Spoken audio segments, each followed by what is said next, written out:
Hello, hello, everyone. Happy Red Friday. I hope you all are having a fantastic evening. I don't know about you guys, but I am absolutely loving this fall weather, even the rain off and on today. I really haven't minded. Welcome in if you're just now joining us, or thanks for staying on if you just joined us for Melissa Meter's evening news update. You guys, there is so much to celebrate in Kansas City. Not only is it Red Friday, but Kansas City's Main Street streetcar extension has opened. I'm going to walk you through all of the celebration from the day. Again, you guys, the streetcar's Main Street extension is officially open. It's a new 3.5-mile route from Union Station to the plaza all the way to UMKC. Now, throughout the day, we have heard from city leaders and community members on this exciting new chapter for the Metro. Congressman Emanuel Cleaver says that this is a big success for the Heartland. Yes. We are doing something today that probably no other city is doing on this continent.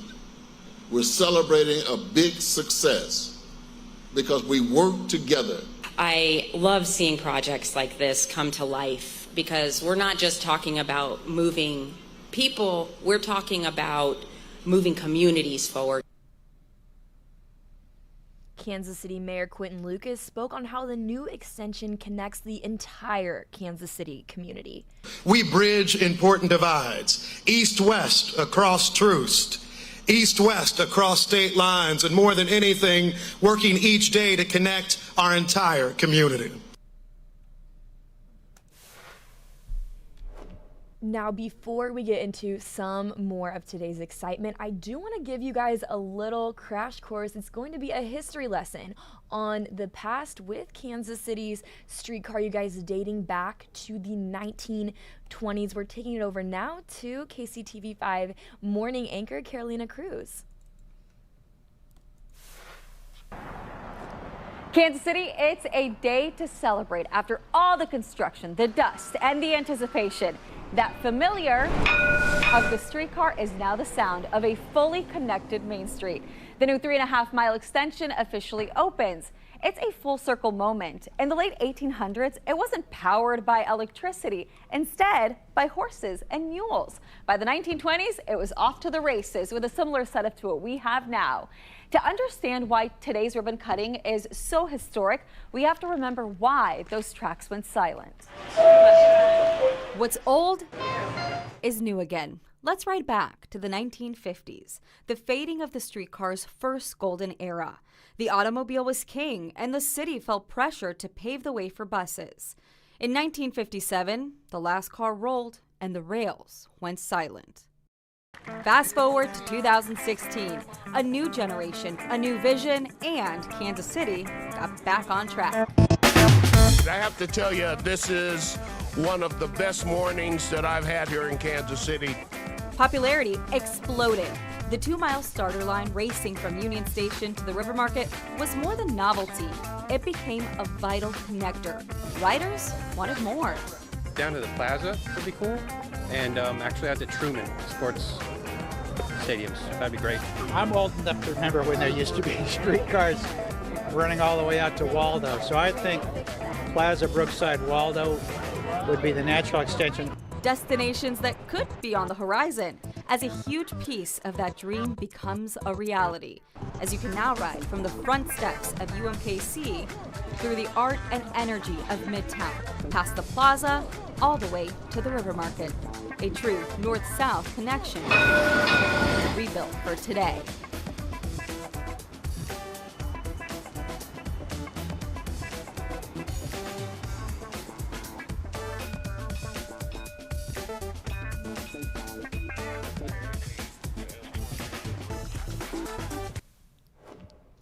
There is just so much to celebrate here in Kansas City today. KCTV earlier spoke with the executive director of the KC Streetcar. He says this is the start of a new era in the Metro. We're adding a new generation of connectivity between downtown and the plaza and UMKC. And we think it's going to provide decades of growth, economic development, and obviously connectivity in the heart of our city. that we hope is going to also help to fill empty spaces, right?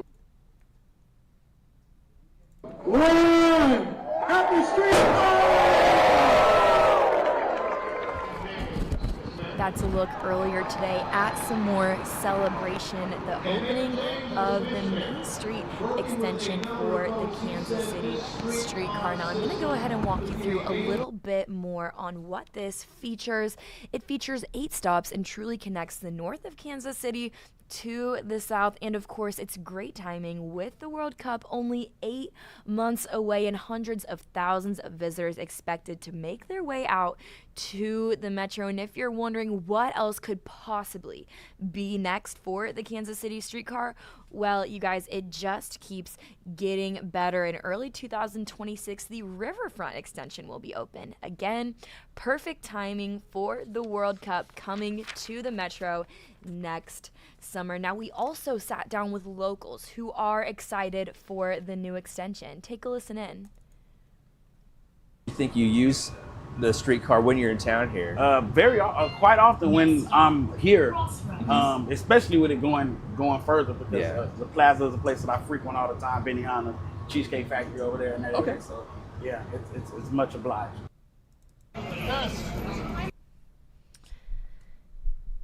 Now, on the KCTV5 website, we also have some more information on parking and more route details, along with some info on the transit-only lanes. So make sure to check out this web story on the KCTV5 website. And tonight at 10 p.m., KCTV reporter Betsy Webster will bring us even more of the excitement with the streetcar extension. You guys, next up, I am going to be bringing you some more of tonight's top evening headlines. The streetcar extension wasn't the only thing celebrated in Kansas City today. The Parade Park Homes broke ground today. You guys, take a look at this.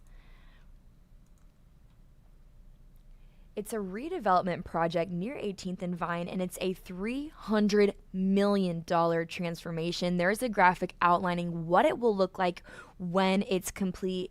It's one of the country's first Black cooperative housing developments, and Metro leaders say the project will celebrate a new chapter while honoring the Kansas City community's legacy. We were just trying to turn something that once was so illustrious and so wonderful and bring it back to its glory days. And we got with a design team who helped us do that.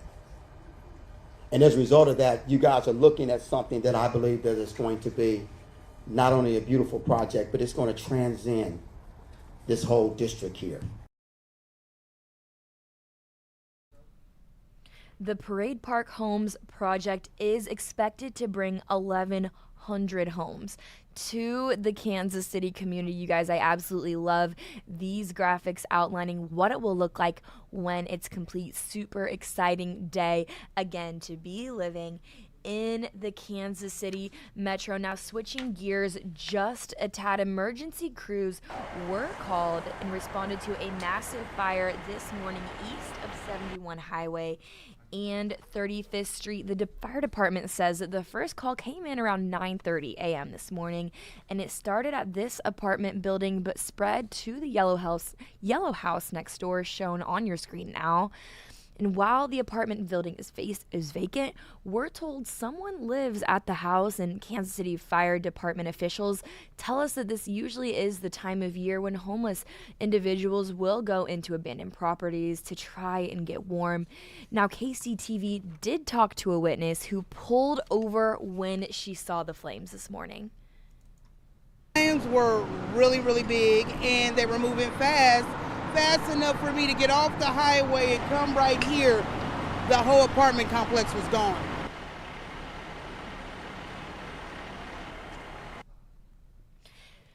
Now, arson is being investigated as a possible cause of the fire, and the American Red Cross is helping a displaced family from the home until further notice. Now, Kansas City records show years of complaints before the fire destroyed the vacant apartment building. I want to go ahead and take you next to KCTV5 investigative reporter Samantha Boring's coverage on these complaints.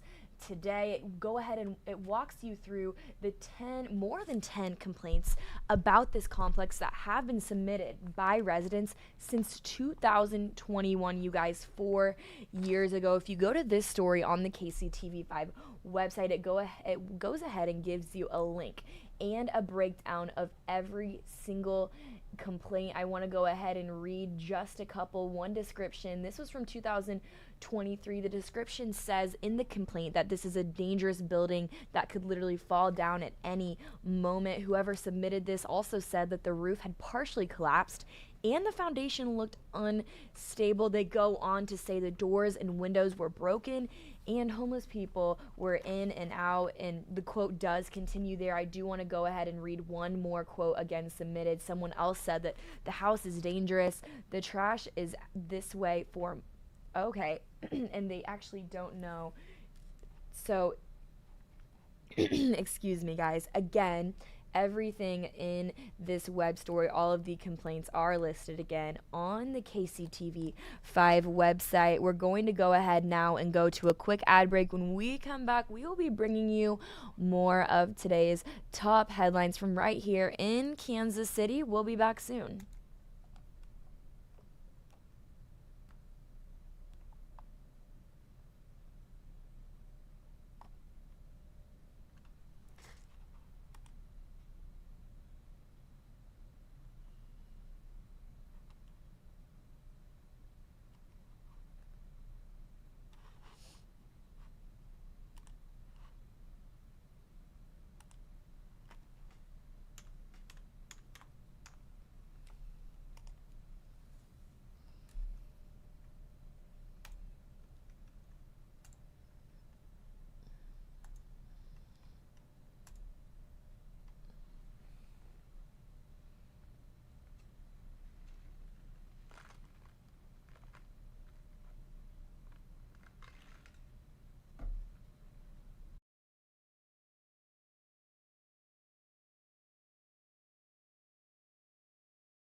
Welcome back in, everyone, to KCTV5 Plus streaming. I'm Katie Bird. I'm going to continue giving your local top headlines from the evening. Next up, there are new developments in a discrimination lawsuit in one of Kansas City's biggest entertainment district. A federal lawsuit alleges that behind the scenes in Westport, a group of board members conspired to keep Black business owners out. KCTV5 reporter Grace Smith brings us more.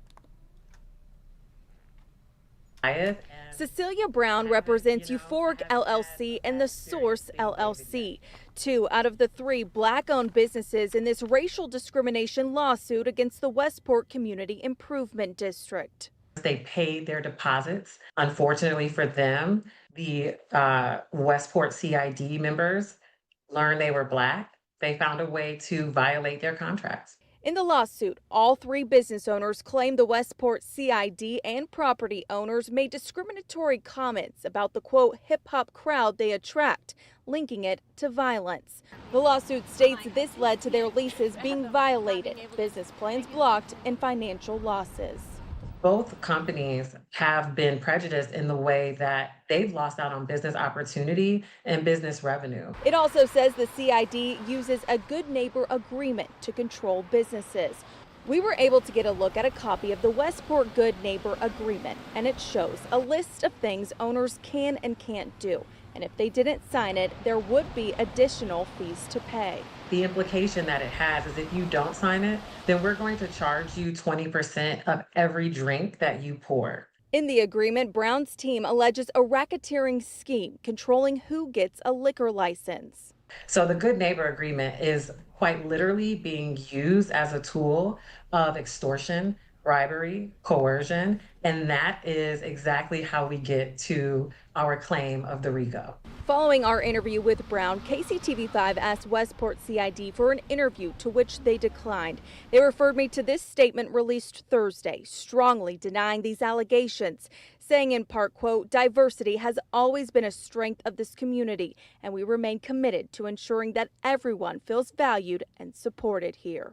As for Brown, she says this case goes further than the loss of opportunity and revenue to Black business owners in Westport. This is our only shot to stand up for the Black community and say that we will no longer allow for systemic racism to have this effect. This is just transition for them, they're. And next up, of course, you guys, it is Red Friday. Earlier today, KCTV sat down with this week's Lamar Hunt Legacy Seat honoree. His name is Larry Burns, and he currently serves on the board of directors of the Leavenworth County Humane Society. So sweet. Burns is also a retired active duty Army colonel with over 35 years of military experience. KCTV sat down with him to learn about the honors he got from the Chiefs. Take a listen in. It was an absolute surprise, although my wife knew because she was the one that did the nomination. Not so little, but transition for them, they're either to take to an event. Nice. This is Caitlin from KC.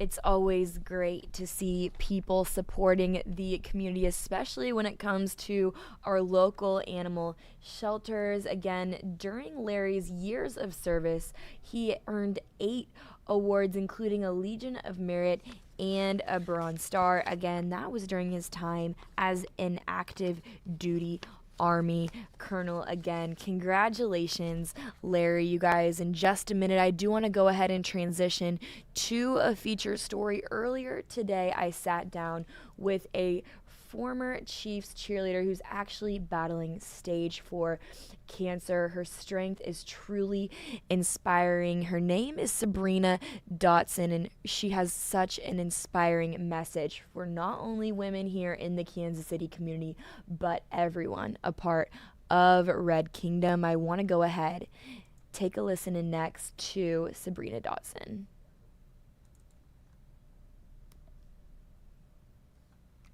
KCTV5+ streaming. I'm Katie Bird. Today, hello everyone. Welcome back to KCTV5+ streaming. I'm Katie Bird. Today I am joined by Sabrina Dotson. She's a former Chiefs cheerleader who is currently battling cancer. Sabrina, thanks so much for sitting down with me today. Yes, thanks for having me. So I want to start with the fun stuff. Obviously, you had a great career as a Chiefs cheerleader. Could you just tell me a little bit more about that? Yeah, so I grew up dancing. I danced in college, and all throughout that time, my dad had season tickets for the Chiefs. So I would go to games with him, and I would obviously see the girls and just be a little starstruck by them. So after college, I decided to audition for the team, and when I did, it was a dream come true. I cheered in 13, 14, and 15. It was an indescribable experience. I'm so thankful for my time with the Chiefs cheerleaders and the experiences I gained and the bonds and the teammates I gained. Thanks so much for walking me through that. Truly a once-in-a-lifetime experience, I'm sure, to be a part of an NFL cheer team. And I also want to ask you a bit about your recognition at the game this weekend. But before we get into that, could you tell me a little bit about your journey and how you discovered your diagnosis? Yep. So last November, so we're about to approach a year, I was diagnosed with metastatic breast cancer. And what that means is that by the time we found that I had breast cancer, it had already spread to my liver and my bones, so I am considered stage 4. It has been a challenging year, to say the least.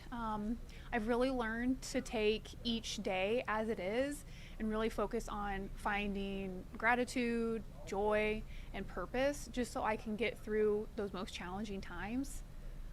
I've developed some daily commitments that kind of ground me and really help me through the ups and the downs that cancer brings us. Sabrina, you are so strong. Thank you so much for walking me through that. And you also have 2 little ones, and I'm sure it's amazing to be a mom to them as well. So how old were they when you found out about your diagnosis? Yeah, so I found out the day before my son turned 8 months old. I discovered it myself through breastfeeding my son. He is now 1.5 years, and my daughter is 3. They are my world. They bring me so much joy. They're also a really great distraction. They keep us busy. So it would be really difficult to go on this journey without them. I'm so glad you have such an amazing support system, your husband, your children, and your teammates, which is what I do want to get to next. So I know you had a big recognition this weekend at the game. Could you tell me a little bit more about that? Yes, that was such a special moment. I have to first thank the director, Stephanie Judah. I'm just very thankful for her support. She was the one that kind of was the mastermind behind it. She has given me so much support throughout this journey. She's been there for me from day one, from receiving the diagnosis. She reached out to me and she felt that my story could be impactful to the current team. So she allowed me to come in and talk to the girls. It was such an indescribable moment being on the field for their field rehearsal, but then also for the crucial catch, the actual game. It was very powerful and emotional, you know, going from being a cheerleader to then a spectator to now a patient. It was kind of overwhelming, just lots of emotions. But mainly joy. It was so great to be surrounded by all that love and all that power. I was really honored to just be there, you know, as a former Chiefs cheerleader, but then also as Sabrina Dotson, a current cancer thriver. Sabrina, thank you so much for sharing that. Again, your strength and your joy is just truly inspiring through this. I'm so excited to share your story with Kansas City. I also do want to ask you, you know, it is Breast Cancer Awareness Month. I do want to ask you just what's your message to other women on the importance of screening and going to those doctor's appointments? I think a huge message is just to know your body, prioritize your health. I think as women and as moms, it's easy to put others before us. So just don't forget to take care of yourself.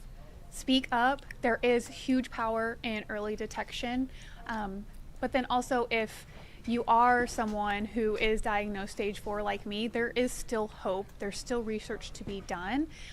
There's also no guidebook. You can go on your journey however you please. If you choose to stay quiet and fight alone, you can do that. But also, if you choose to be public, you are not fighting alone and you are a part of a community. We are all in this together. Such an incredible message to have hope and to lean on those around you. It's times like these when I feel like it's important to know that it does take a village, and that support, like you've said, is truly just priceless. And so I'm also curious, Sabrina, do you have a message for the Chiefs Kingdom community? Oh man, from the bottom of my heart, I cannot say thank you enough just for the cheers, the compassion, the support. I'm so thankful for the Chiefs organization, the NFL for this special game, but more importantly, my CC sisters. Just thank you from the bottom of my heart. I felt so loved, so supported. It was an amazing experience, and I'm forever grateful. Sabrina, I'm so glad that you had an incredible experience. We're all cheering you on here at Channel 5. Again, thank you so much for sitting down and sharing your story. I know it will touch countless lives here in Kansas City. Thank you so much. Thank you. Hello, everyone. Welcome back to KC. Again, it was such an honor to sit down with Sabrina and hear her story, especially during Breast Cancer Awareness Month. It's absolutely vital just to raise awareness on screenings, the importance of lifting up other women, especially those who are battling breast cancer. Now, right after this break, we are going to be bringing another feature, you guys. It's a big week in Kansas City. Like I said earlier, not only with the streetcar, but other openings as well. Just earlier this week, Kansas City's first adaptive wellness space opened its doors in Midtown. Next up, after this break, you'll be hearing from the founder of this place.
Welcome back to KCTV 5 Plus streaming, you guys. The first adaptive wellness space of its kind has opened its doors in the Metro. I sat down with the founder of Disabled But Not Really and the founder of Inclusive Wellness. His name is Wesley Hamilton.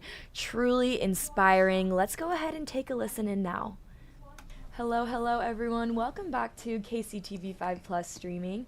I'm Katie Bird. Today I am joined by Wesley Hamilton. He's the founder of a nonprofit right here in Kansas City, and more recently he just opened a new inclusive wellness space. Wesley, I'm so glad to have you here on KCTV 5 Plus. First question, I just want to start out. Tell me a little bit more about what you do. Absolutely. Well, thank you for having me.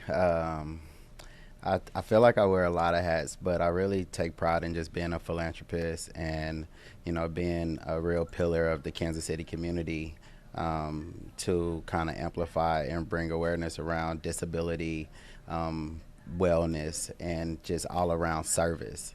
I think that's just been my constant work for the last 10 plus years. And so those are the things I take the most pride of.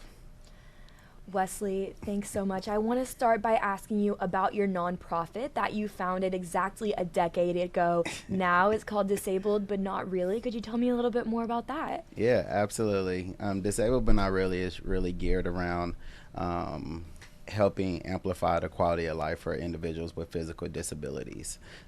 We do cohorts throughout the year that are completely free to the people that we work with, and those cohorts are centered around fitness, nutrition, and mental health, all things that we think people that are experiencing traumatic situations can help overcome and help them find a new light within life. That is incredible. Great work that you're doing here in Kansas City. Next, I want to ask you about Inclusive Wellness. It just opened here in the Metro last week. Super exciting time. I'm sure it's a great feeling to finally have done your ribbon cutting ceremony. You're open to the public. So tell me a little bit more about that. Yes, Inclusive. It is Kansas City's first private adaptive wellness space that is really focused on making sure that inclusive is not the afterthought but the foundation in everything that we do. Our space offers personal training, mental health support, co-working. There's a creative space within there as well. But again, everything about inclusive is really to focus on the community and how do we create a space that has a sense of belonging for not just certain demographics, but everybody. You know, you bring up a great point there, and I think with things like the co-working space, you have group fitness and, of course, so much equipment and just a space for people of all abilities to truly gather in Kansas City. I do have to ask you, Wes, what was it like watching your vision come to life? You know, it's still mind-blowing, but it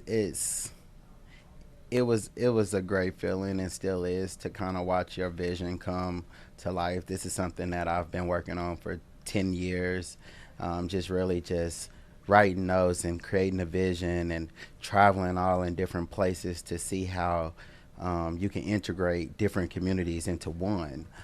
So through all of the work and learning that I've been through to really see it come together.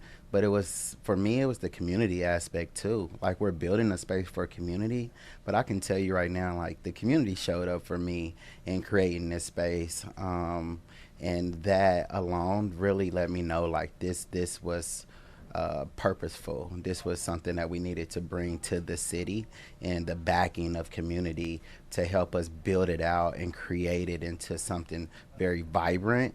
Yeah, that, I think my heart is full every day because I know it just wasn't me that put that work in. It was everyone. It was a team effort and a community effort. Truly is incredible how the Kansas City continues to show up. And so, you know, I'm also curious, what kind of feedback have you gotten from members, from people involved in your nonprofit, just the Kansas City community as a whole? I know they're all so excited about this.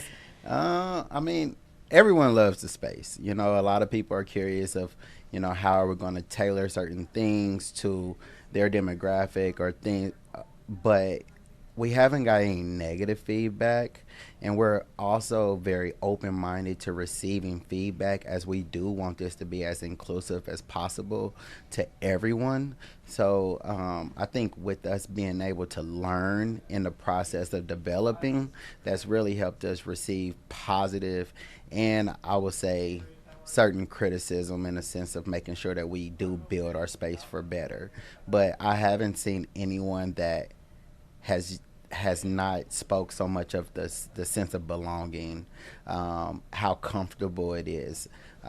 You can go into our space and you're really driven to come in there and work out, and then you find community or people, and next thing you know, like, time just flew because you're not in a space where you really have to feel intimidated.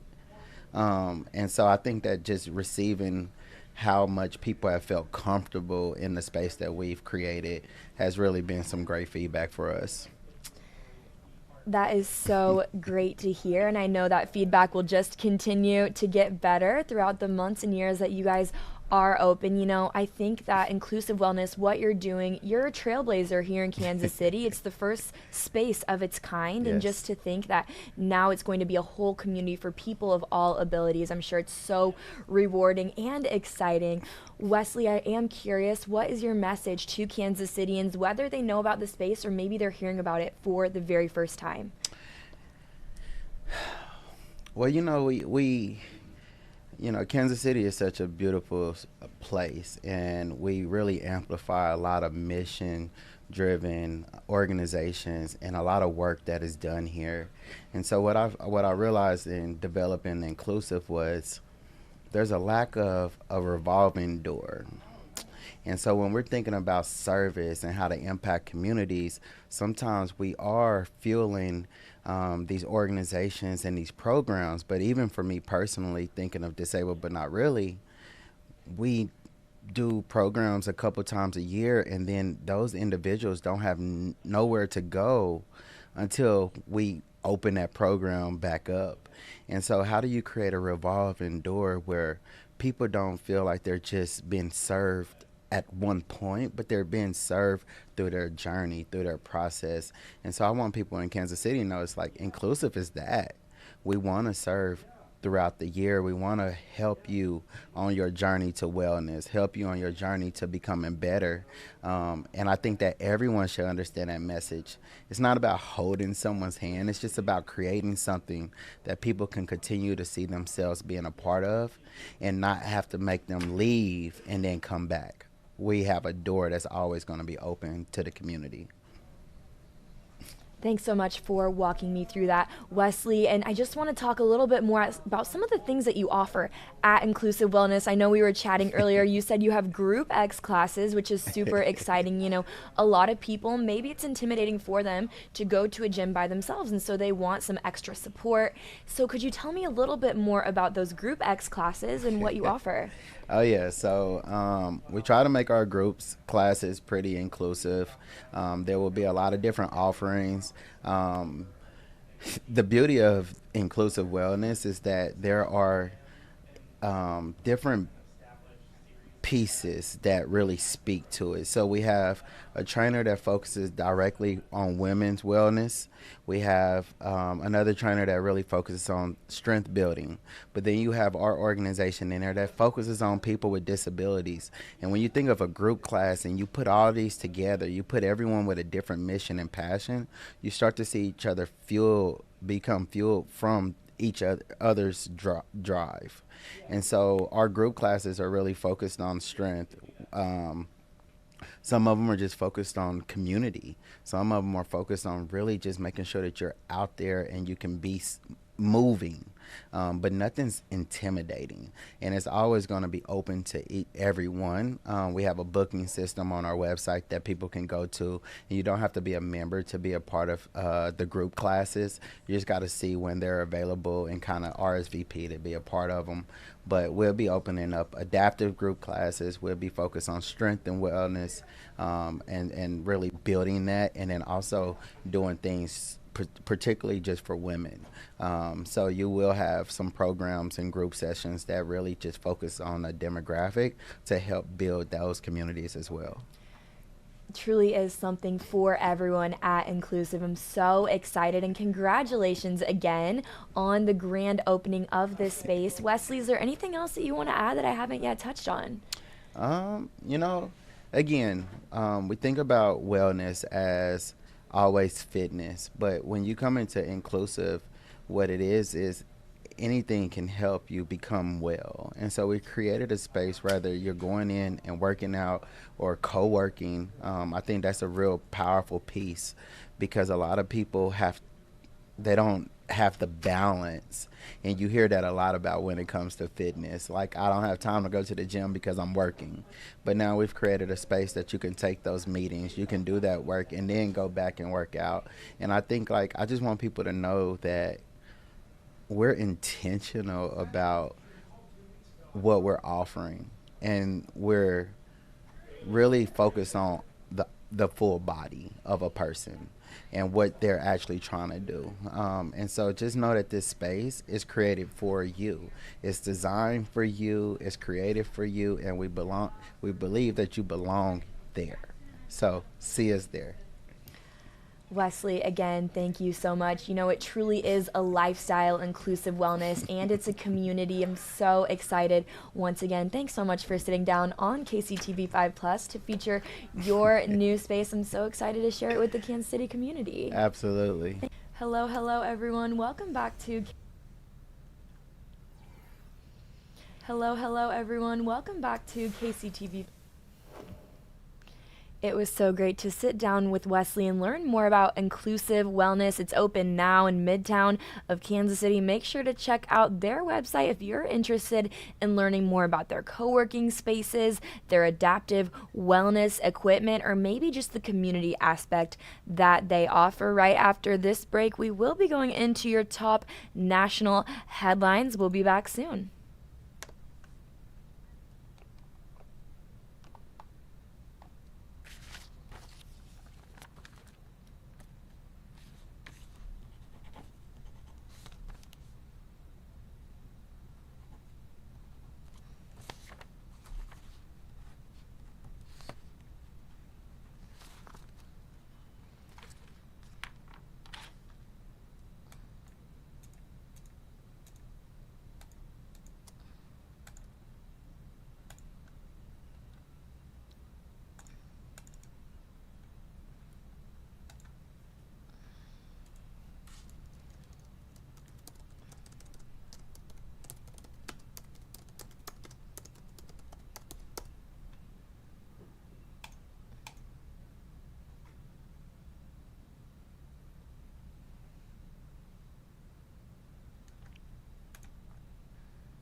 All right, guys. It's just a few minutes until 8:45 p.m. here on KCTV5 Plus streaming. I'm Katie Bird. Next up, I'm going to be giving you guys a look at the top national headlines for your Friday. First up here, it's about the government shutdown. As the government shutdown drags on, the USDA says it will not tap into its contingency fund to cover food stamp benefits next month. That's according to a memo obtained by CNN, which also states that it will not be reimbursed if they use their own It also says that states will not be reimbursed if they use their own funds to pay for benefits. The memo says the $6 billion funds, quote, are not legally available to cover regular benefits. Now, as a result of this, roughly 42 million Americans will not receive critical food assistance from the Supplemental Nutrition Assistance Program, also known as SNAP. Now, just last week, Agriculture Secretary Brooke Roland said food stamps will run dry by the end of the month if the lapse in federal funding continues. And next up, you guys, the Department of Homeland Security is trying to deport Kilmar Abrego Garcia to Liberia after 3 other African nations rejected the idea. Now, earlier this year, Abrego Garcia became the face of President Donald Trump's aggressive immigration crackdown. The DHS tried to deport Garcia to Ghana, Eswatini, and Uganda. Now, all 3 said no. Now, the agency says Liberia has agreed to accept him. Now, Abrego Garcia was deported in March to a notorious prison in El Salvador, despite a judge's order prohibiting his removal to that country. He was returned to the United States in June and pleaded not guilty to federal charges, alleging he unlawfully transported illegal immigrants. Now, Abrego Garcia said he would like to be deported to Costa Rica, and that country agreed to accept him. He remains in immigration detention, but a federal judge has considered releasing him.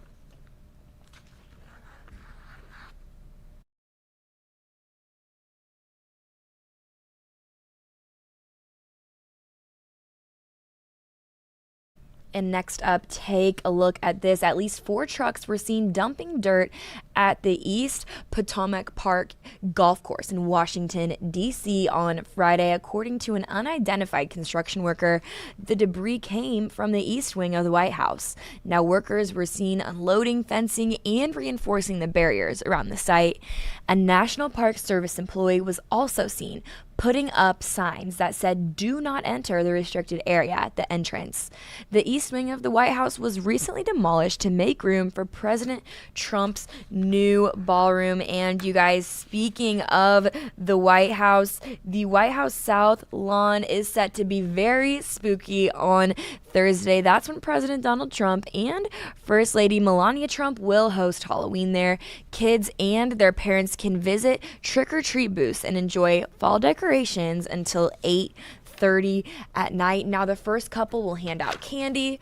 The Air Force strolling strings will play Halloween songs, and kids will get toy postal trucks. Here's a look at Halloween at the White House from a few years back. Now, this year's Halloween at the White House takes place as demolition crews bulldoze the East Wing to replace it with a massive ballroom.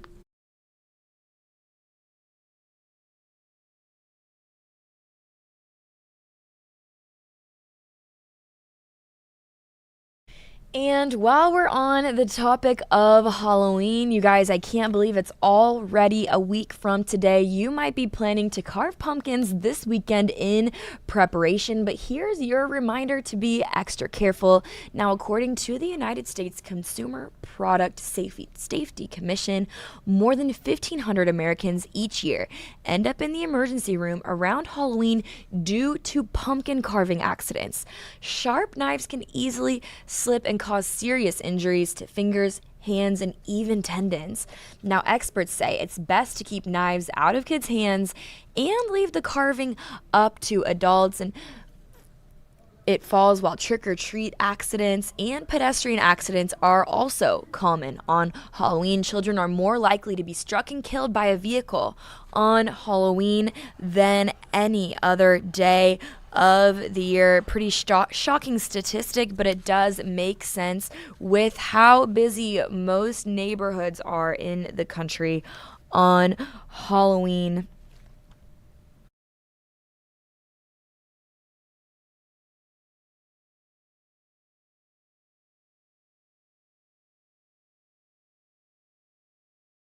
Next up, taking it over to a couple international headlines. 17 Colombian nationals have been released from Venezuelan prisons. Colombia's Foreign Ministry announced earlier today the negotiations for their release spanned several months, and it involved multiple agencies, including the Foreign Ministry, consular officials, and Migration Colombia. Now, Foreign Minister Rosa Yolanda Villavicencio said in an official statement that this is a significant step in upholding the rights of their citizens and responding to the appeals of their families.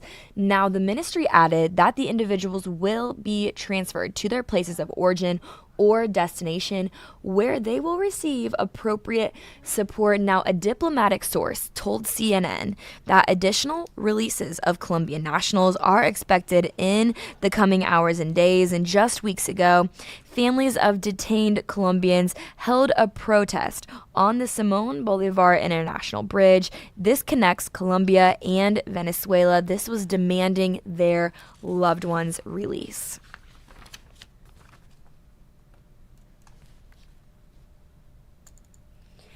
And next up, the president of Ecuador tells CNN that someone is trying to poison him.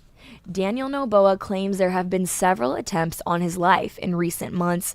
He told CNN in Spanish that 3 toxic chemicals were found in chocolates and jam that he was given as a gift. Let's take a listen in now. I can tell you what I know, but I'm not a chemical engineer. Neither of us are chemists. But there were 3 different chemicals with a very high concentration, and it was practically impossible for these 3 chemicals to be together at those levels in a particular product. It's impossible.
Pete Hegseth.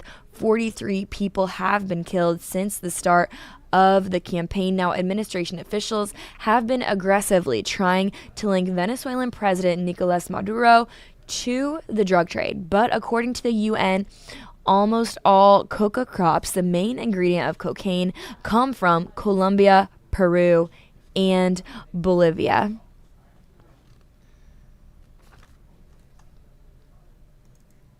And next up, you might want to check your cabinets before you prepare your next meal. That's because the FDA has identified more cookware that may be leaching lead into your food. The FDA originally issued the warning in August after it tested pots made by an Indian manufacturer. The updated warning includes brand names Tiger White, Silver Horse, Grain Market, Royal Kitchen, and Town Food Service equipment, but some of the products are not branded. The cookware was sold in California, Chicago, Washington, D.C., and New Jersey stores. Now, if you want more information to check the safety of your cookware, you can find that on the FDA website.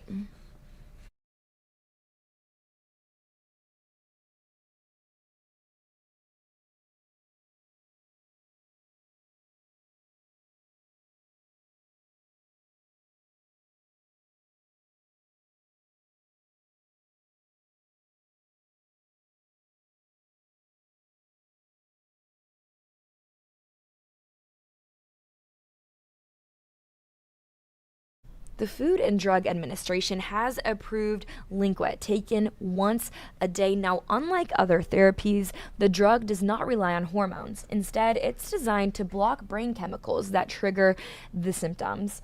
More than 80% of women experience hot flashes and night sweats during menopause. In a clinical trial, found women taking Lingquit saw a 73% reduction in symptom frequency after 12 weeks, compared to 47% for those on a placebo. The drug will be available in the United States starting in November, just next month, you guys. Now, this is the second FDA-approved non-hormonal drug therapy to target the brain pathway linked to hot flashes.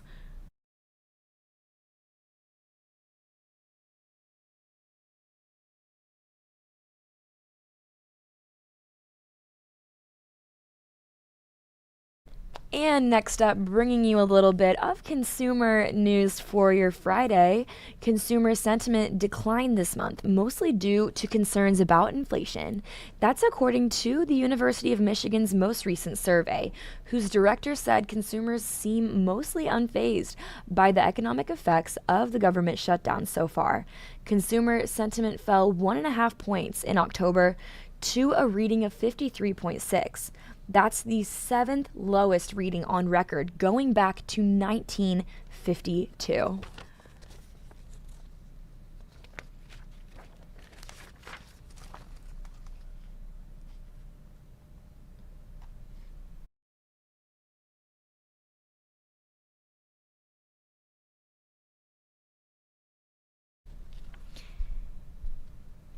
And some more consumer news for you. This one's for all the Amazon Prime account holders out there just in time for the upcoming holiday season. Your Amazon Prime account can save you some money at the gas pump. Amazon has announced Prime members will now be able to get 25 cents off every gallon off of gas at participating BC, AMMP stations, and Amoco. The offer runs through December 26th, but it's only good on Fridays. And in order to redeem the perk, you'll need to get a free Earnify account and link it to your Amazon account. But don't worry if you miss out. Prime members will still be able to get their normal 10 cents off a gallon once the promotional period ends.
And before we go with your evening news update, I do want to give you a quick look ahead to the Chiefs' Monday night matchup against the Washington Commanders. It will be at home at 7:15 p.m.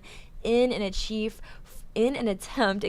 for the Chiefs to go 5-3. Now, KCTV5 sports reporter Katie Marr breaks down everything you need to know ahead of the game. Commanders on Monday night, Patrick Mahomes is going to see a pretty familiar face on the opposing sideline. His college head coach, Cliff Kingsbury, who now happens to be the offensive coordinator in Washington. He's one of the first people I would say that truly believed in me in playing the quarterback position. It turns out we might just have Kingsbury to thank for the Mahomes magic we get to witness now. He helped me get to where I'm at today because he didn't put me in a box and tell me I need to play quarterback this way. He let me just go out there and be myself and play the way that got me there, and I think that's something that's special about him as a coach. In recruitment, some other coaches didn't believe in Mahomes as a signal caller. Luckily for everyone in Kansas City, Kingsbury wasn't boarding that train. You kind of hear that undertone of that talking of you can't play that way, and Coach Kingsbury never ever forced me to be just a pocket passer or hold the ball a certain way. He just let me. He would obviously help with my footwork and stuff like that and going through progressions, but he would just let me play. Which is the same type of coaching he's so happy to receive in KC. Same with Coach Reed and Nash. When I got here, it was they wanted to keep refining, but at the same time they want me to go out there and just play the game the way it got me here. Mahomes and Kingsbury stay in touch quite a bit, but they might be exchanging a few less messages this week. At Arrowhead Stadium, Katie Marr, KCTV5 Sports.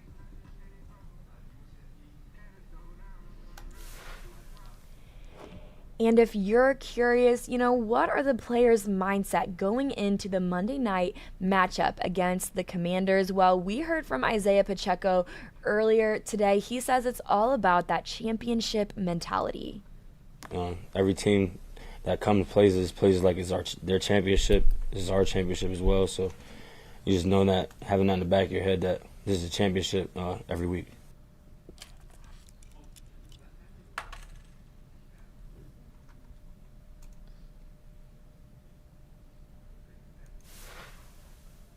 Every team that comes plays like it's their championship. Plus streaming of your top evening news headlines. We're just about an hour out from KCTV5 News at 10. I want to go ahead and leave you guys with this gorgeous tower, it's the view from the National World War I Museum and Memorial of KCTV5's very own tower, all decked out in red, of course, for Red Friday. Have a great weekend, everyone. We'll see you back here on Monday on the KCTV5 Plus streaming desk.